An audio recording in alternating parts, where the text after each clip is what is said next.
बिस्मिल्लाहिर्रहमानिर्रहीम। अस्सलाम वालेकुम तमाम व्यूवर्स को मेरा ढेर सारा सलाम जी। तो व्यूवर्स, हमने अपने पिछले लेक्चर के अंदर प्रपोजिशन की जिस टाइप को इन डिटेल डिस्कस किया था वो था प्रपोजिशन ऑफ प्लेस। तो प्रपोजिशन ऑफ प्लेस को इन डिटेल हमने पिछले लेक्चर में डिस्कस कर लिया था और आज के इस लेक्चर के अंदर व्यूवर्स हम प्रपोजिशन के एक और नहायत ही इम्पोर्टेंट टाइप को डिस्कस करने जा रहे हैं और इसका नाम है प्रपोजिशन ऑफ डायरेक्शन। तो प्रपोजिशन ऑफ डायरेक्शन के हवाले से लेक्चर को स्टार्ट करने से पहले व्यूवर्स मैं आपसे रिक्वेस्ट करूंगा कि अगर अभी तक आप लोगों ने मेरे यूट्यूब चैनल को सब्सक्राइब नहीं किया तो काइंडली मेरे यूट्यूब चैनल को सब्सक्राइब कर लें ताकि मेरी आइंदा आने वाली तमाम तर वीडियोस तक आपकी रसाई मुमकिन हो सके और साथ ही साथ इस चैनल को ज़्यादा से ज़्यादा शेयर भी करें ताकि इल्म की शमा ज़्यादा से ज़्यादा लोगों तक पहुंच सके। तो आइए व्यूवर्स हम अपने आज के इस लेक्चर का आगाज़ करते हैं। आप लोग मेरे साथ अगर वाइट बोर्ड पे फोकस करें तो मैंने प्रपोजिशन फॉर डायरेक्शन की डेफिनेशन लिखी हुई है, इसको हम रीड करते हैं और साथ साथ मैं आपको एक्सप्लेन भी करूँगा। Preposition of direction are used, preposition of direction का इस्तेमाल किया जाता है टू इंडिकेट, बताने के लिए, सम डायरेक्शन, कुछ सिमतों को बताने के लिए, डायरेक्शन को बताने के लिए, such as to, from, over, below, above, etcetera. अब इस डेफिनेशन को मैं आसान लफ्ज़ों में आपके सामने बता देता हूँ कि प्रपोजिशन ऑफ डायरेक्शन से मुराद ऐसी प्रपोजिशन है जिनका इस्तेमाल डायरेक्शन बताने के लिए, सिमतों को बताने के लिए किया जाता है। ऐसी तमाम प्रपोजिशन जो कि डायरेक्शन बताने के लिए इस्तेमाल हों उनको हम प्रपोजिशन ऑफ डायरेक्शन कहते हैं। और इनमें कौन कौन सी प्रपोजिशन है? इनमें हमारे पास प्रपोजिशन टू है, फ्रॉम है, अबव है, बिलो है, ओवर है। ये 5 प्रपोजिशन इंतहाई अहम प्रपोजिशन है जो कि प्रपोजिशन ऑफ डायरेक्शन में इस्तेमाल होती हैं। तो इन प्रपोजिशंस को हम इन डिटेल इनके इस्तेमाल को देखेंगे इस लेक्चर में भी और कमिंग 1-2 लेक्चर्स के अंदर हमने इन्हीं प्रपोजिशन ऑफ डायरेक्शन को डिस्कस करना है। तो आइए व्यूवर्स हम अपनी प्रपोजिशन ऑफ डायरेक्शन की पहली प्रपोजिशन जो कि टू है इसको स्टडी करते हैं कि टू का इस्तेमाल किन किन जगहों पर होता है। सबसे पहले टू फॉर डायरेक्शन, टू का इस्तेमाल किस चीज़ के लिए तो होता है? टू का इस्तेमाल फॉर डायरेक्शन, डायरेक्शन के लिए होता है जो कि हम पढ़ भी रहे हैं। तो टू का सबसे पहला इस्तेमाल क्या है कि ये डायरेक्शन बताने के लिए इस्तेमाल होता है। मिसाल के तौर पे she is going to London. अब यहाँ पे टू डायरेक्शन बता रहा है शी की कि शी किस तरफ जा रही है? लंदन की तरफ जा रही है, लिहाजा यहाँ पे टू जो है डायरेक्शन बता रहा है। इसी तरह से अब अगले एग्जाम्पल में देखें, we are giving money to him. अब अगेन टू जो है डायरेक्शन बता रहा है मनी की टूवर्ड्स हिम, मनी की डायरेक्शन बता रहा है हिम की तरफ कि मनी उसको दी जा रही है, पैसे उसको दिए जा रहे हैं। तो इसीलिए यहाँ पे भी टू डायरेक्शन को जाहिर कर रहा है। तो पहला इस्तेमाल टू का क्या है कि टू डायरेक्शन के लिए इस्तेमाल होता है। टू डायरेक्शन के अलावा टू इन्फिनेटिव के तौर पर भी इस्तेमाल होता है। अब व्यूअर्स आपके जहन में सवाल होगा कि इन्फिनेटिव क्या होता है? जब भी वर्ब की फर्स्ट फॉर्म से पहले टू का इस्तेमाल किया जाए तो two plus first form of verb मिलकर क्या बन जाता है? इन्फिनेटिव बन जाता है। तो ये इन्फिनेटिव क्या काम करता है? इन्फिनेटिव मकसद बयान करने के काम आता है।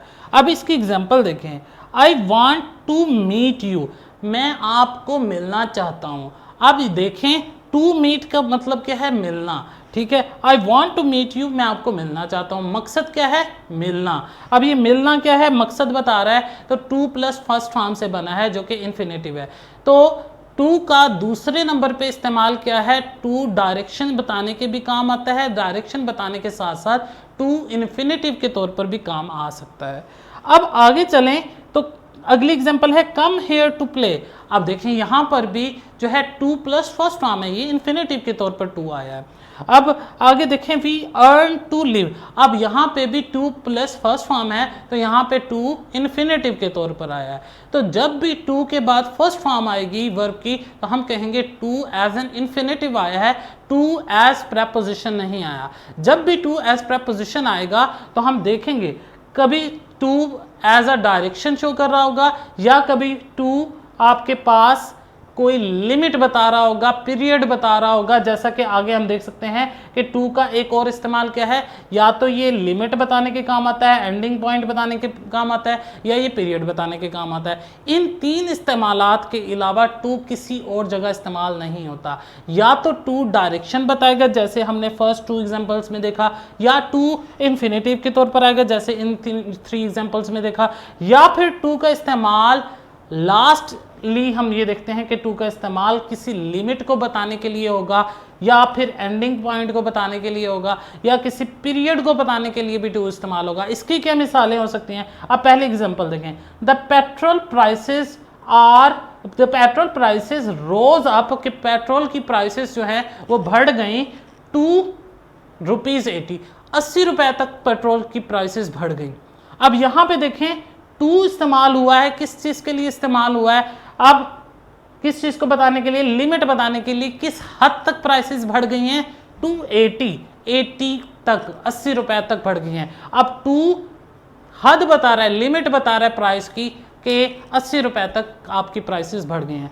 यहां पे अब टू लिमिट बताने के लिए यूज हुआ है। इसी तरह से अगली एग्जांपल देखें, we work on daily basis 9 to 6, हम रोजाना की बुनियाद पर काम करते हैं 9 बजे से 6 बजे तक। अब 9 to 6 यहाँ पे क्या बता रहा है? यहाँ पीरियड बताया है, तो पीरियड बताने के लिए भी टू का इस्तेमाल किया जा सकता है। इसी तरह से अगली एग्जांपल देखें, we have a class from Monday to Saturday, हमारी क्लास मंडे टू सैटरडे होती है, ये भी पीरियड बताने के लिए इस्तेमाल हुआ है। तो हमने व्यूअर्स आज अपने इस लेक्चर में देखा कि प्रपोजिशन ऑफ डायरेक्शन क्या होती हैं, और प्रपोजिशन ऑफ डायरेक्शन में कौन कौन सी अहम प्रपोजिशंस हैं, और उन अहम प्रपोजिशंस में से आज ही के लेक्चर के अंदर हमने प्रपोजिशन ऑफ टू, जो टू की प्रपोजिशन थी, उसके तमाम इस्तेमालात को इन डिटेल डिस्कस कर लिया है। एक दफ़ा फिर बताता चलूँ, टू का पहला इस्तेमाल हमने कहा था वो एज अ प्रपोजिशन होता है कब? डायरेक्शन को शो करने के लिए। फिर टू का इस्तेमाल एज एन इन्फिनेटिव होता है मकसद बयान करने के लिए, और फिर थर्ड यूज़ होता है टू का लिमिट बयान करने के लिए, पीरियड बयान करने के लिए, या फिर किसी एंडिंग पॉइंट को बताने के लिए टू का इस्तेमाल होता है। तो व्यूअर्स, मैं उम्मीद करता हूं कि आज का लेक्चर आप लोगों को बखूबी समझ आ चुका होगा, लेकिन इसके बावजूद भी आपको आज के इस लेक्चर के अंदर किसी भी किस्म का कोई प्रॉब्लम होता है, कोई सवाल होता है, आप कमेंट सेक्शन के अंदर अपना सवाल दे सकते हैं। इंशाल्लाह मैं आपके उस सवाल का सोल्यूशन ज़रूर लेकर आऊँगा, और साथ ही साथ आप लोगों को ये भी बताता चलूँ कि इंशाल्लाह हम अपने नेक्स्ट लेक्चर के अंदर जो है प्रपोजिशन ऑफ डायरेक्शन के हवाले से अगली प्रपोजिशन को इन डिटेल डिस्कस करेंगे। जैसे हमने टू के बारे में सारे इस्तेमालात को देखा, इसी तरह से हम नेक्स्ट लेक्चर के अंदर फ्रॉम के हवाले से देखेंगे कि फ्रॉम का इस्तेमाल किस जगह होता है। तो इंशाल्लाह हम नेक्स्ट लेक्चर में मिलते हैं। Thank you.